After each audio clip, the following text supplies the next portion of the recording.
And we are live. Hello to all my BC WrestlePod nerds out there. And welcome back to another rendition of NXTilosos, the sexiest NXT review show out there on the internet. My name is Mikey. I am El Jefe of BC WrestlePod. And joining me this evening is the Pleat Father himself. The Kilt Man is in the building. Hello. Hello. I'm Hello. happy. Hello. Hello. Echo. Echo. Echo. Echo. I can Echo. make that happen. Wait, no, I can't. No, no, you can't.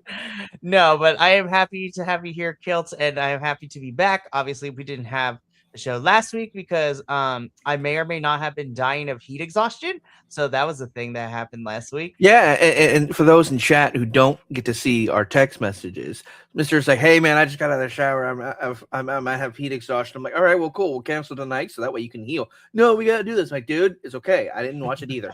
Let's just take the week off so that way you can rest because that's more important. It was a trying time last week because where I live, we were in the middle of a passing heat wave and it was gross. It's still hot now, but it's not as bad as last week. But we are here to bring you another edition of NXT. We're going to get into this. We are 1 week out from Stand and Deliver, NXT's biggest show of the year, and our final show for prediction season for the 2025-2026 season. So much predictions.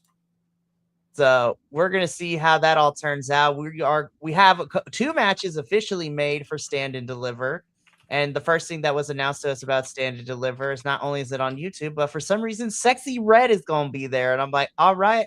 I don't know what NXT and Shawn Michaels' love for Sexy Red is, but you know what? It is what it is.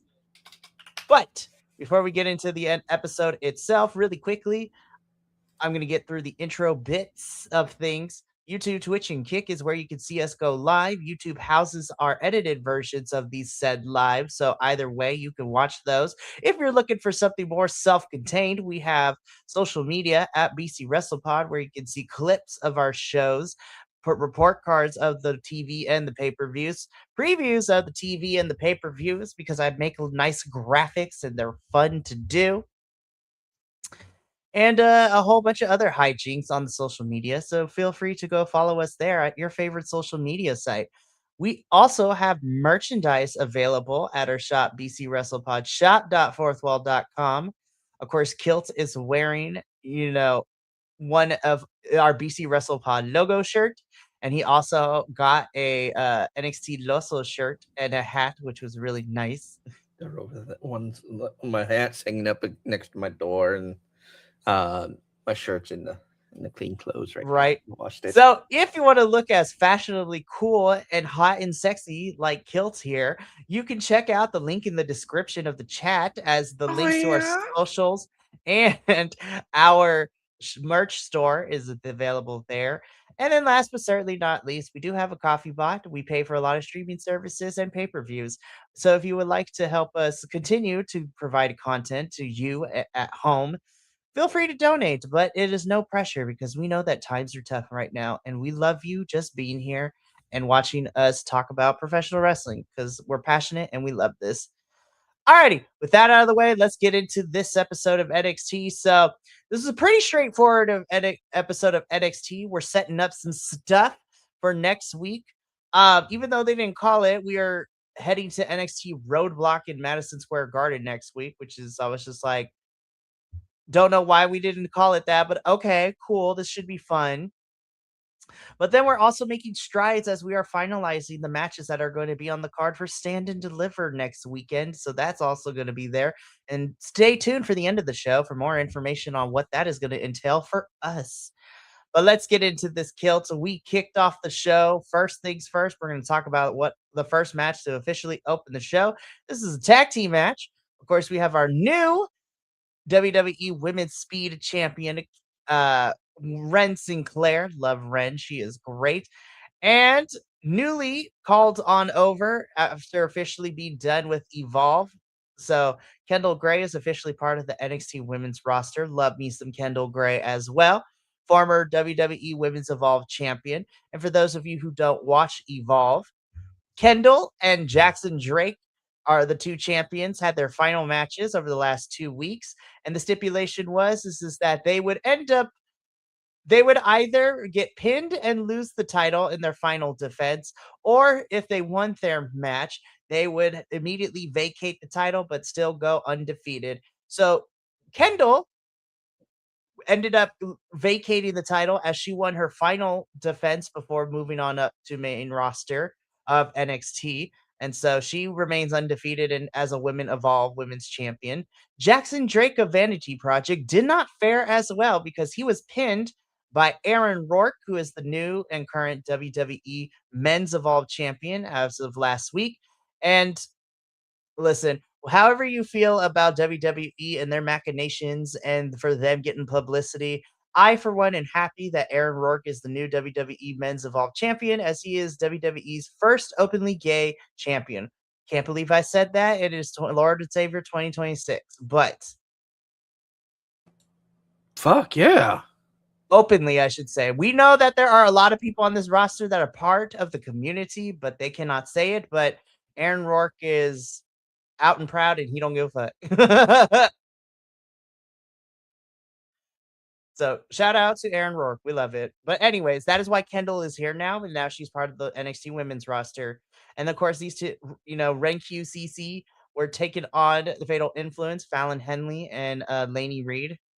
Hot damn, this was a match to start off with. This match was really good. I really liked this match. There's some good back and forth from everyone. And Kendall Gray is about to become a menace on this roster in like the rest of this year. I'm just putting it out there. Yeah, it's gonna be really good. The only thing I really want to say about this match, besides the fact that um it looks like this is gonna be probably the start of the either breakup or ending of Fatal Influence. Just an assumption. Maybe by the end of the year, maybe after WrestleMania. We'll know. Don't know. Not gonna sit here and make too many guesses, but because they've been losing, yeah, obviously Bren is now the Speed Champion, and I'm going to say this because I need to be horny on Maine for a moment. But damn, her ass has a recoil. Anyway, moving on. She's like, what? Fuck, what did I get myself into? Hey, we're 10 minutes in, so we're fine, I guess. Oh, I know. I don't even care. It's the things you notice when you're not paying attention, and all of a sudden you see something that you aren't expecting. And I saw it live first, and I was like, "What? Do it again." Anyway, all right, I'm done being horny on Maine. That is Kilt's horny on Maine segment for this week. Yes, I'm in the gorilla position after dark. No, that is still gonna be my favorite running dumb joke that we have is the gorilla position after dark. No, but I agree with you wholeheartedly, Kilt. I think because of how we have had Fatal Influence get mad at each other, and then especially with, well, it's two sides to this, right? Fallon and Lainey have been losing a lot, and recently JC cannot win without the assistance of Fallon and Lainey. So I don't know. I'm going to talk about this in a little bit, but I do want to talk about what happened after the match because this does go into what I'm going to be talking about in terms of Fatal Influence. But Rain QCC pick up the win here. Kendall gets on the mic and she says, former Women's Evolve champion, she won this match with Ren, and Ren is the new WWE Women's Speed Champion, and Kendall's gonna add some gold because she is gonna fight JC and break her jaw and take that title. And then Lola Vice comes out and she says, Kendall, I 100% agree with you. It is time for NXT's women's locker to have a shakeup and have a new champion. But she said, Mamita is going to be me, and I'm going to become the first ever Cuban NXT women's champion. And so Robert Stone coming out. Robert, we have to talk because I love you, but you were a little pushover this episode. You were a little pushover, and you need to have a plan, sir.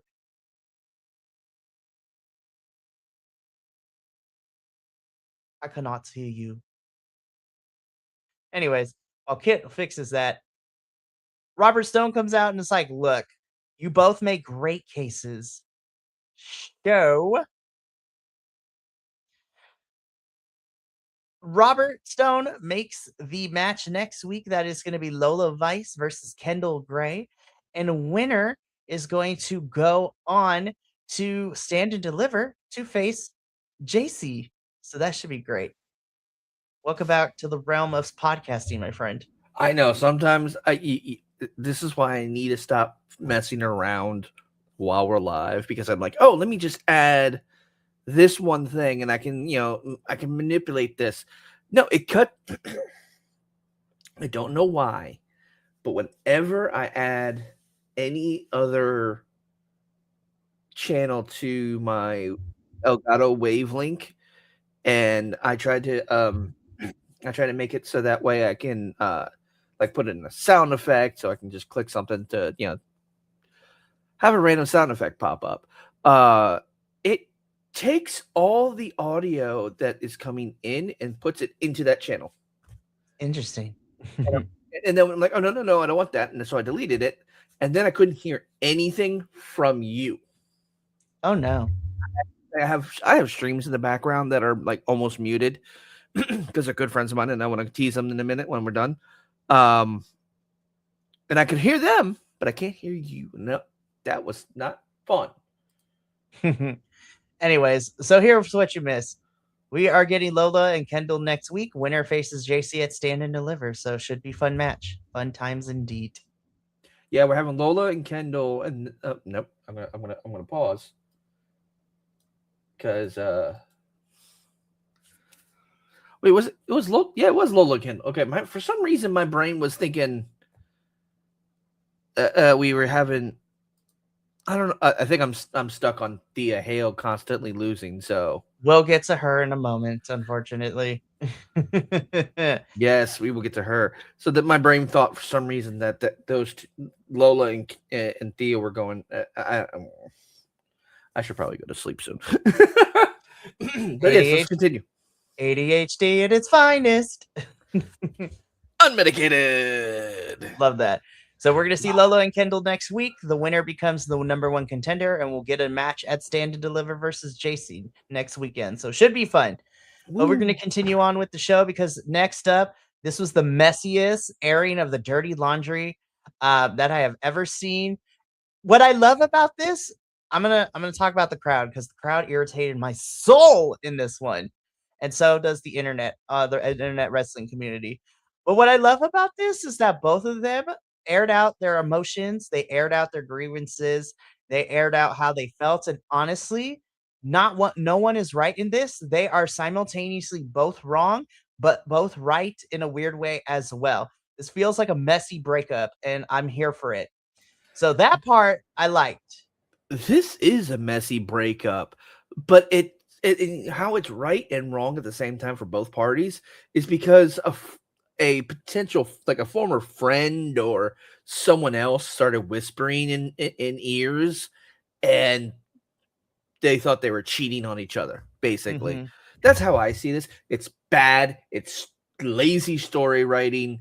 Now, granted, yes, I did want to see them split up after a while, or at least pursue singles things and not always be together.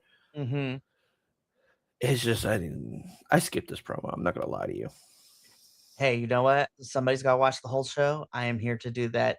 So I didn't hate this. I actually did enjoy this. My issue comes with and we talked a little bit about it like in our text messages. I'm still trying to figure out why and how, mostly why has everyone in the PC suddenly flipped against Soul? I don't understand. Now, granted, I love me some Zarya, but why? Like the last 2 weeks, I'm like, damn, you guys. I was just like, it's the running joke in the wrestling community, but I was just like, when she did that Stephanie McMahon podcast episode, I was just like, y'all are doing this because she black, isn't it? Like, honestly, I was like, what? I, but I just kid with that. But no, in all seriousness, I don't understand why the PC and the internet wrestling community has turned on Soul so much. Again, I love Zarya. I think this match is going to be fun. I love both of them. But why do we hate Soul all of a sudden? I don't understand. She hasn't done anything really to warrant her being booed like this. And it's not like a Cody situation where you're continuing to push him to the top. Soul has no. I'm like, what are we doing? I don't get this. Kilt, what do you have any thoughts I on have any some of this? thoughts. I think it's the perception of this break is they're trying to make it as if Soul's the reason behind the breakup because she's always going after things and leaving Zarya behind or taking the spotlight over Zarya. And they're trying to basically make it so that way she's the villain in the story. Um, and the problem is they're trying to take two baby faces and turn them heel, and one isn't really good at being a heel. And I'm like you're trying to force Soul to be a heel, and it's not working, my lord, my. Sorry, I literally I went to. Sorry, I went to click away at notification that was like someone liked something on Disc. You said on Discord, and I got distracted because I almost said my lord. My Um, lord, my lord. I love that, anyways. But there's a I whole thing, but anyway, it's poor. It's lazy writing. It's bandwagoning mostly. I don't have any like contempt for. I'm not upset with Soul because a lot of the situation is not her fault. Like for a specific example, the tag match where whoever got the pin got to be the got to go after the title. mm-hmm, It wasn't the way they made it play out was they forced a tag when no one was paying attention. mm-hmm. Like Soul didn't tag, but Zarya bumped her, and the ref counted it as a tag. So it was like that's not Soul's fault because they went for a double pin, but they counted it as Soul's win. So it's still not Soul's fault. Now, granted, Soul should have been a little bit more aware and a little cognizant of, hey, I shouldn't be taking the pin here. Storyline wise, I know everyone's gonna say it's made up. I know. Fuck off. Trying to think things. And the situation sits is it's not like they're forcing. Well, it's trying to throw a forced perspective. They're trying to make it as if Soul's the bad guy, and for some reason, the PC has latched onto this and is following it because the PC is very big into Zarya. Mm-hmm. They're big into both. That's the problem, and because Soul's the one that's kind of being pushed as the villain here. That's where the PC's going, and that's where everyone online's going. But it's stupid. It's lazy writing. It's bad. I'm trying to think of the phrase. It's bad showmanship on not showmanship, but it's bad I'll say viewership. this, right? I think there are many different ways that you could make the story a little bit better. And this is where I'm getting into this of why I have an issue with people turning on Soul like this is because more recently, and again, I understand that sometimes collectively as a internet wrestling community, which we are a part of, whether we like it or not, sometimes our attention spans are really, really short, right? So more recently, yes, Soul has been casted in this light of her not being the bestest of friends to Zarya and really being kind of out for herself, which I understand. We love this friendship. But but honestly though, I love them as a tag team and they work really well together and I think they're really cool. But at the same time, though, like from a storyline perspective, at some point they're gonna want to become like the main women's champion. And so you're gonna have to put ego aside. And as much as they work well together, they also understand that they want to be at the top of the card. Now, where I feel what has happened is that the story that we have been telling for the last 2 months is that Soul has become more selfish, which, is true. And that's my viewpoint. Like she is going to get, she wants to be NXT Women's Champion, which is fine.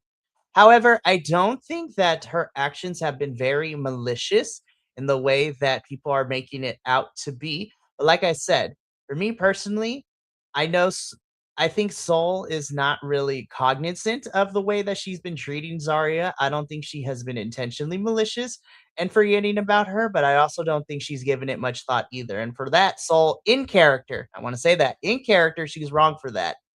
On the other side of it, Zarya has a right to feel upset in character for being left in the shadow. Soul is kind of putting her on the back burner. She just wants Soul to be more honest with her. But on the flip side of it, she's also wrong because what people tend to forget prior to what we've been seeing for the last 2 months, let's backtrack a little bit. When Soul was hurt, Zarya took it upon herself to defend the Women's North American Championship, which Zarya lost. Then Zarya couldn't get to the Speed Championship when it was vacated in the tournament, and she lost. Prior to that, Soul and Zarya even no, before that, Zarya was given an opportunity because Soul felt like it's her friend who should get this, where she fought TNA Knockouts champion Liang Li for the TNA Knockouts championship at Genesis in January and lost. Prior to that, Zarya and Sol Ruka not only had one, but two shots at the WWE Women's Tag Team Championships. And both times, Sol Ruka and Zarya have lost that match. Why? Because Zarya have inadvertently speared Sol and cost them the match by accident. But people aren't mentioning that for Zarya. This is all I'm saying, right? And again, I'm talking about in character. Zarya and Soul, I'm sure are very lovely people outside of the wrestling characterization. But from what I'm being presented on television, people are not following the story all the way through. And I forgot the name of the content creator that said this very perfectly, but I'm like, everybody is having a goldfish memory and forgetting that Zarya has kind of messed up as well. So if we're going to tell this story, there needs to be equal blame here. So that's why I said both of them are in the right, but they are in the very wrong too. And NXT isn't really fleshing out the story with the writing that it could be, is all I'm going to say on that one. But thank you for coming to my TED Talk. I don't want to spend too much time on this because we still got the rest of the show. But guys, I'm passionate about wrestling. Damn it. This shit matters to me. Yes.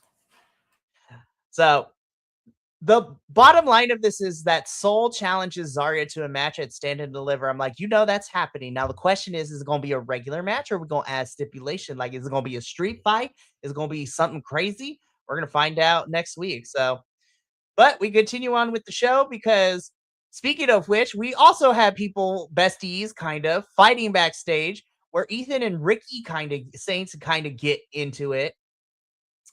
And Ricky is like, bro, I need you to be out there with me because I'm gonna take care of Tony D'Angelo, and then I'm gonna go after the championship with Joe Hendry. But Ethan's like, but Ricky, I'm the one that pinned Joe, so it should be me who gets this opportunity.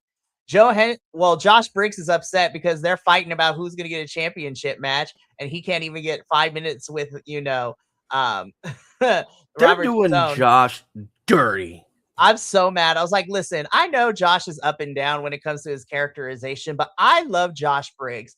I was just like, now, granted, I'm glad that we might be putting him in something to do because he's the special guest referee next week because none of the other NXT refs want to ref that match with Keanu Carver and, oh my goodness, Keanu Carver.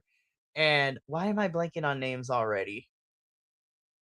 LFG winner number one, Undertaker's pick. Oh It my was gosh, the dude with the chain. Why am I? My brain had a fart moment. I want to say something about Oscar, but I can't remember. It's Hold gonna on.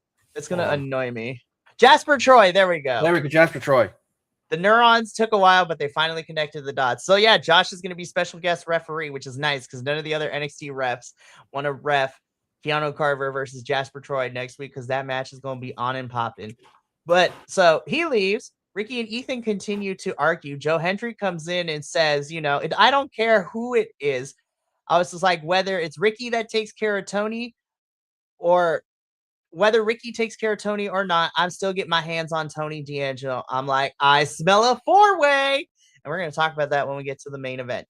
Because right after this segment, we get into the second match. First of all, Thea Hale. Love this new look, girl. Love it. It is fantastic. Gorgeous. Love Thea. This essentially was a squash match because this did not go more than 3 minutes. Thea got some stuff in. Kalani Jordan hits the finisher 1, 2, 3 for the win. And I was just like, guys, did Thea do something bad? Like, why is she continue to lose and why are we not pushing her? Like, what is happening? I don't understand. I don't like the way that they're taking Kalani in this kind of. Oh, that's the other thing too. I agree with you. Kalani's new direction and character, I don't like it either. Oh, I'm gonna be a bad bitch. You're a girly You girl. Sit down. you could be a bad bitch, but not like this kind of bad bitch. You ain't fucking Miss Parker. All right, sit your ass.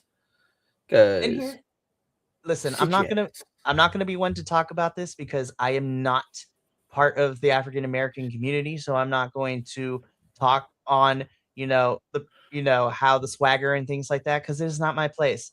But if we're going to make Kalani cocky, there's different depths that you can make her cocky, but I don't like the direction she's going in because it doesn't feel natural.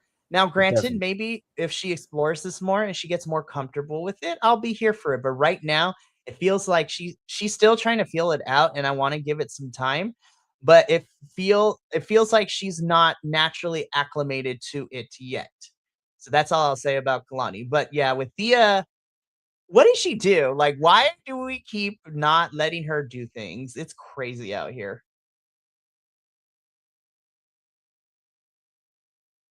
But yeah. Yeah, it's So it is yeah.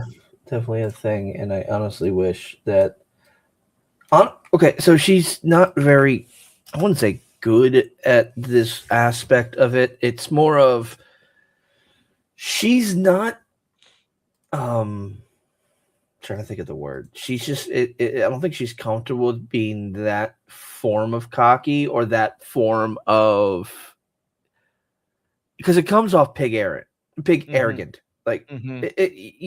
you're being like when you're being bratty to be bratty, but you're coming off like a jerk. It's like yeah, I'm trying to be a bad bitch, and I'm trying to be all cocky and self confident, but it's just it doesn't it doesn't match who you are. Also, I really feel like they're undervaluing and underusing Thea. Mhm. Thea is amazing. I love her. Her TikToks are great. Her social media is hilarious. I got to see the new hair like either I think it was not yesterday, but the day before. Um, and her dog is I believe it's a Chow Chow, and it's just this big fluffy tan cloud, and she calls it Appa, and I'm like, I love you and your Uh, dog. yes. Let me pet your dog, please. I want to snuggle your fluffy dog. But Well, no, and it's yeah. this is all fun, and like I'm upset that Thea lost. I'm glad that Miss Parker is able to Oh kind of yeah. shift trajectories away from one side Blake. of thing from Yeah. Blake and get into a more serious, not serious. I wouldn't say serious. A more They're pushing her more towards the babyface side. She's still going to be a yeah, tweener, but she's going to leave more babyface because she does a babyface thing out here where Kalani attacks Thea after the match, and then Jada comes out to save her. And so, yeah, I'm excited. We're going to talk more about Miss Parker here in a little bit because we don't have to wait long. Mrs. Parker does not have to wait long to get her hands on Kalani, but more on that in a little bit because right now this was a really fun NXT North American contender #1 contenders gauntlet eliminator match. This was hella fun. So of course, this match had Shiloh Hill, Jackson Drake, Charlie Dempsey, and oh my gosh, what am I blinking on one more? Who's Dion Lennox? Sorry, I was just like I forgot. Yep, those were the 4 that started out. So those are the 4 that started out. Of course, Shiloh Hill starting us off. Him and Jackson Drake are going back and forth with it. Jackson Drake, I know, listen, Vanity Project annoys my soul, right? Their whole gimmick and presentation annoys my soul. But I love Jackson Drake. I think he's really good in the ring. I really do. His in-ring never ceases to not amaze me, but the characters suck. I hate them because they are literally just fraternity boys. But honestly, it works. But those two are going at it. And then coming in third, you have Dion Lennox, who is very angry and aggressive because of everything that has been happening. And Dark State has been losing a lot. And especially because Dion lost his match against Tony D'Angelo at Vengeance Day. And so Dion wants to try to rectify some stuff and become the #1 contender for the NXT North American Championship. Excuse me. Then, Bless you.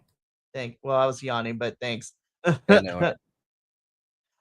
So then after that, 4th person to come in is Charlie Dempsey as he's being surrounded by the rest of the Birthright. Still hate that name, hate their music even more.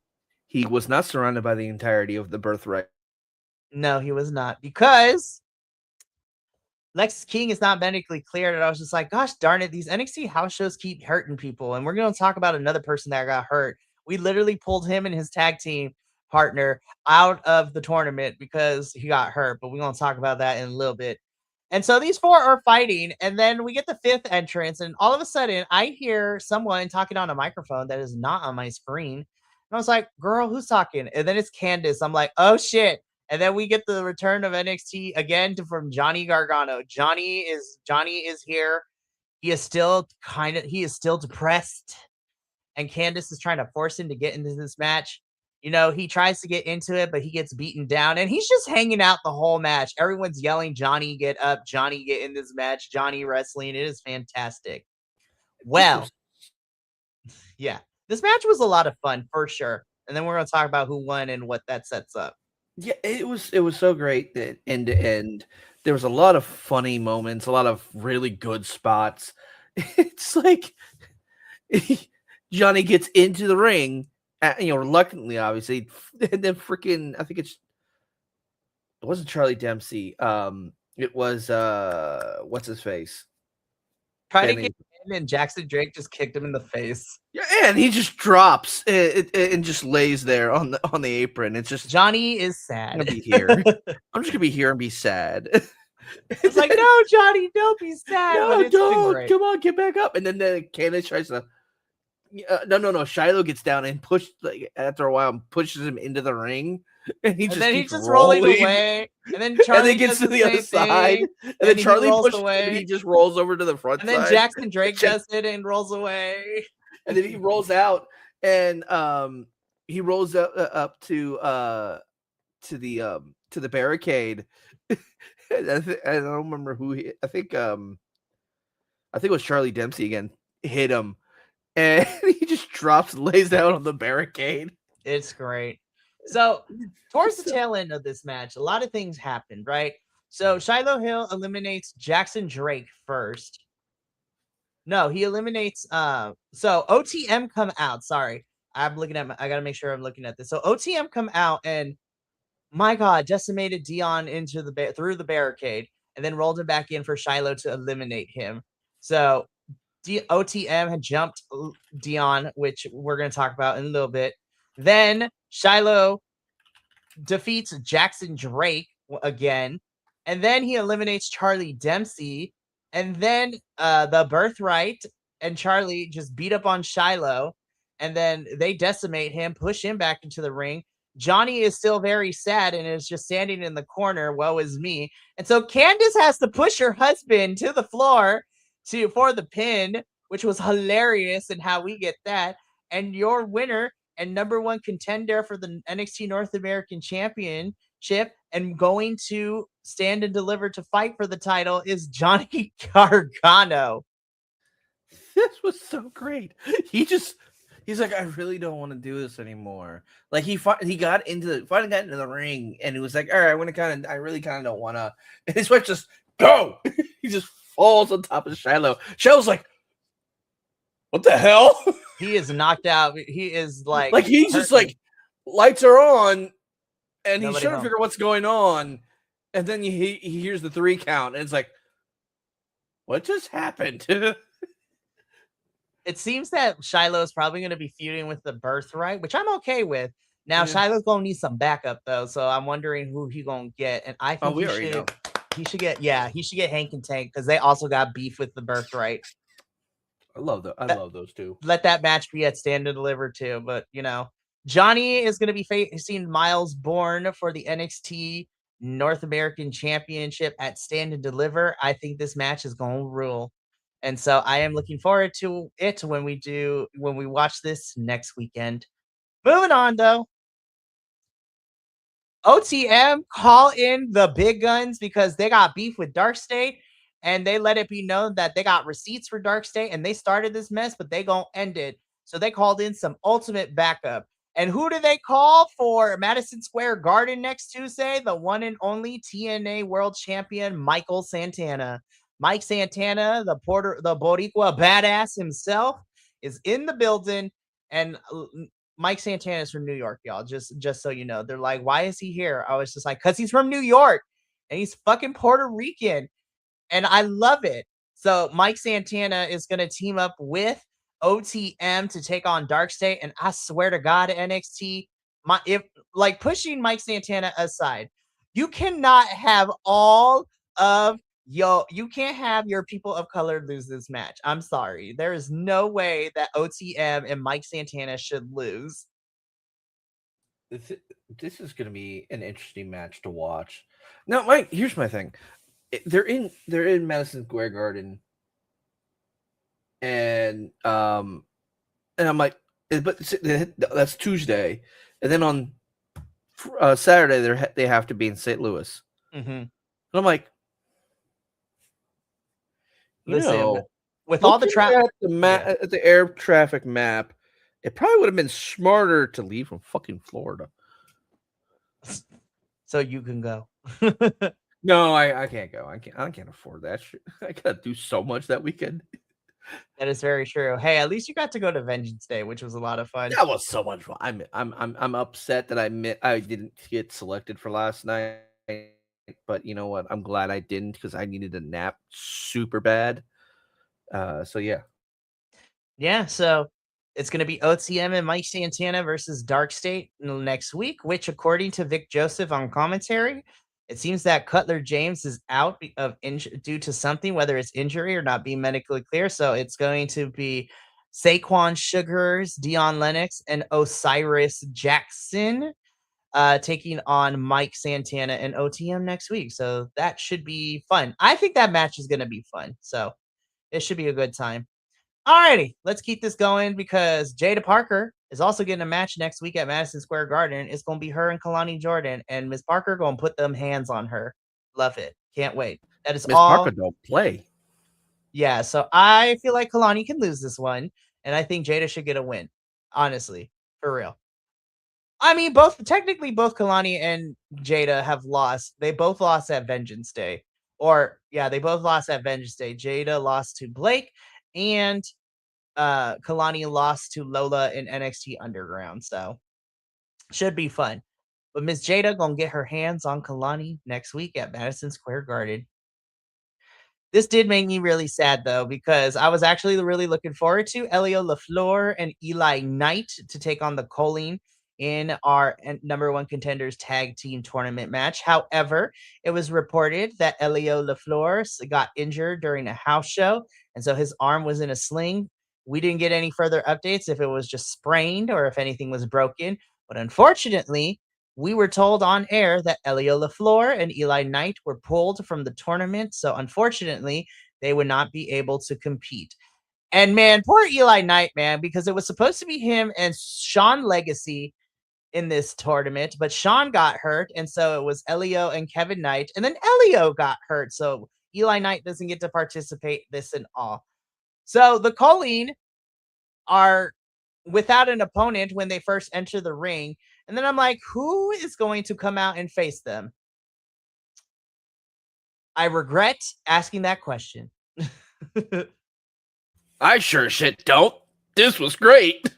Nah, I'm just kidding. Listen, gimmick aside, because there is something inherently not my favorite thing when we have listen, at this point in 2026, you don't have to be Mexican or Latino to be a luchador or a luchadora, as we have seen with Agil Blanc, aka Elio LaFleur. If you do it the right way, any person of color can be a luchador. That being said, I still don't like three white guys masquerading as, well, four white guys if you count El Grande Americano Original. Like, you have four white guys running around as fake luchadors when you literally have actual luchadors on the fucking roster. Make it make sense, WWE, but my soapbox aside, this was a fun match. I actually had a blast, and like Sean Spears, you fucking cracked me up this match. Like we were having we were having some funny moments between everyone. And I was just like, this was actually a really fun match. And Los Americanos, so Rayo and Bravo Americano win this match, and they move on. I believe it's to the final round. So I think it's going to be Los Americanos versus the Birthright in the finals to determine who's going to become number one contender for the NXT Tag Team Champions and face the Vanity Project. Now I'm gonna kind of like scooch over to your soapbox for a moment about luchadors, because as one of the whitest people on our panel, and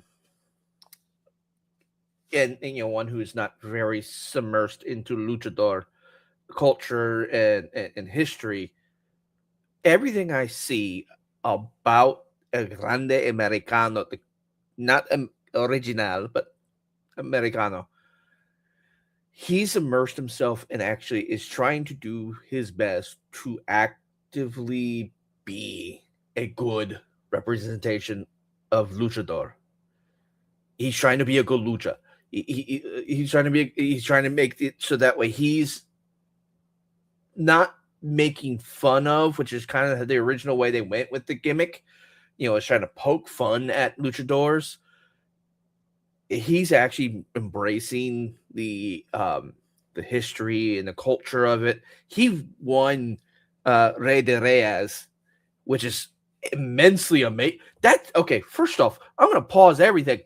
That's a fucking cool championship. How many fucking championships get a fucking sword?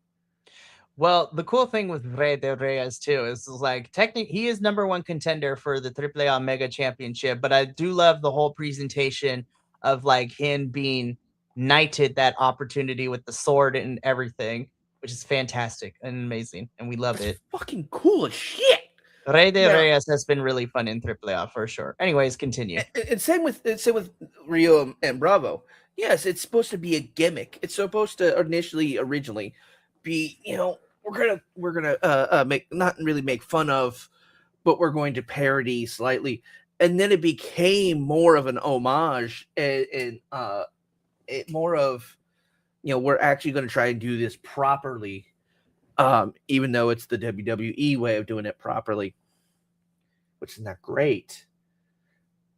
They probably should have got proper proper luchadors for this for this show, but or for these two characters. but they probably had nothing to do with the two guys that are under the masks. Uh, but like it's still it's great. I love what they're doing. I love how over they are in Mexico, and how much hold on, I gotta mute myself. Uh, how much how much they're actually having a lot of fun with it, and it's great. So I'm gonna move forward because this is gonna be a very interesting match, to say the least. Sorry, I had to also while I'm sitting there having this conversation, I had to go over to Kick, relog into Kick because I forgot I had cleared my a lot of stuff off of my computer, and then banned someone because hey, we don't like bots around here. We don't do bots in the channel. No, but I agree with you. I am very interested to see, and I think this is the finals because I think it's a really short tournament. So it's going to be Los Americanos versus the Birthright in this match to see who faces the Vanity Project boys, which should be a fun match, anyways. And I'm pretty sure, that tag team match is happening at. Honestly, I think all the championships should be on the line at Stand and Deliver. It's the biggest show of the year, so we will continue to monitor this, as we get closer to Stand and Deliver. Excuse me. This was great. Oh my god, this was so good. So, of course, we start out like what we got to see of Blake Monroe when she first debuted. She's taking a bubble bath. She has the NXT Women's North American Champion. Like, she's champion. I'm like, girl, you stole it. Now, earlier in the show, we got to talk about this. I love Shiloh Hill and Tatum Paxley's friendship. And so earlier in the show, Shiloh gives her the coordinates of where Blake is, and he explained it. And I also love it's just like, I said this in my YouTube videos. It's like, do you not watch my channel? Which I was just like, oh my gosh, so relatable. No. But Tatum gets the coordinates. Blake is in the bubble bath. Someone's knocking at the door. She's like, oh, somebody's here for me or whatever. She goes to the door. Room service. Tatum, like, she opens the door. Tatum pops in like The Shining. Blake tries to close the door, but Tatum yoinks that hair. She's like, listen to me. You have my title, and you better bring it to when we meet face to face next week. Tatum is not playing around, and I love it. I'm loving every minute of it. Come on. Get him, like, Tot. Get him. I was like, Blake, you picked the wrong person. This chick is crazy, and we love her for it, but this bitch be crazy. And she literally rolled up to your house, quote unquote. So I'm like, get it together. But I cannot wait. We're going to get a face-to-face next week, and I'm pretty sure we're getting a match at Stand and Deliver. Like, please, let's do it, because it's fun, and I'm here for it. Or who knows? We'll see what happens. Alrighty, it's just about that time. We're about to hit our final match. The main event is here, so I am posting links to all of our stuff in this chat again, so you can check out our social medias and our merch store all there in the chats. And while you listen to us talk about the main event, so main event time of NXT is Mr. Tony D'Angelo taking on Ricky Saints. Now, I immediately smelled a plot. I knew this match was not going to end any other way. So the match is going. It's fine. Everything is going pretty good. But then we get Ethan Page and all the nonsense come in. And we get a DQ because Ethan is out here causing problems. Joe also comes out here. The four of them are at odds with one another. Long story short, Robert Stone makes it official after calming down the chaos at Stand and Deliver. It is a fatal four-way for the NXT Championship. Joe Hendry defending the title against Ethan Page, Ricky Saints, and Tony D'Angelo. So, not the worst fatal four-way they have ever put together on paper in NXT. There have been worse, in my personal opinion, way before this. My money is on Joe or Tony D'Angelo walking out as champion. I'm leaning towards more Joe Hendry retaining. I don't think he should be losing the title yet, but my second bet would be on to Tony D'Angelo. So on paper, I think this should be a fun match, but it's been this a would be great. weird revolving door of all these four. It is. I'm kind of getting tired of it. All I see is one of two things. Well, one of three things really happening.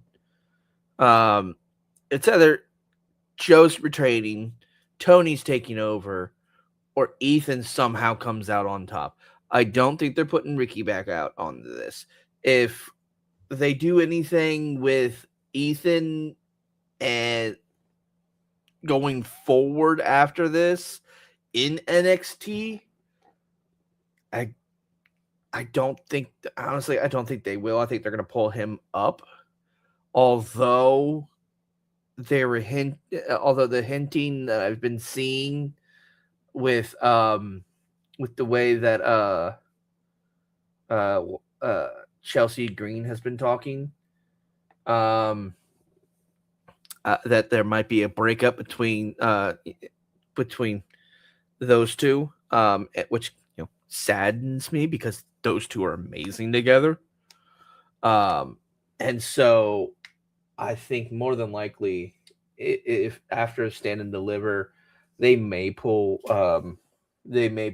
Ethan Page up to main roster. But honestly, only really acceptable champion out of this match for me at least, is either Tony or Joe Hendry. And if they give it to Tony, one of those two. Yeah. Joe needs to go back up to main roster. Like, he had a WrestleMania moment last year, which was great. But he should definitely be back. He should be pulled up to main roster after WrestleMania if he loses the title at Stand and Deliver. I'm telling you, put him on. Well, I mean, he goes between both shows, but can you imagine a Joe Hendry Danhausen tag team? Dude, I want freaking Joe. That would be interesting. I don't know did I send you the Danhausen sneaking into Ethan Page? You did. Okay, that was hilarious. It was. So, but I agree with you, Kilt. I think the two best options that I will be happy with is Joe retaining or Tony taking it. Now, if Joe ends up retaining, then you can have him and Tony feud, which would be fine. And then Ricky and Ethan can feud. That doesn't involve them in the championship scene. So I'm okay with that too. But yeah, Joe Hendry is my first pick, but Tony D'Angelo taking it would not make me mad at all. I do think this should be a really fun match. And as we have seen, NXT's Fatal 4-Ways tend to be hit or miss. But you know what?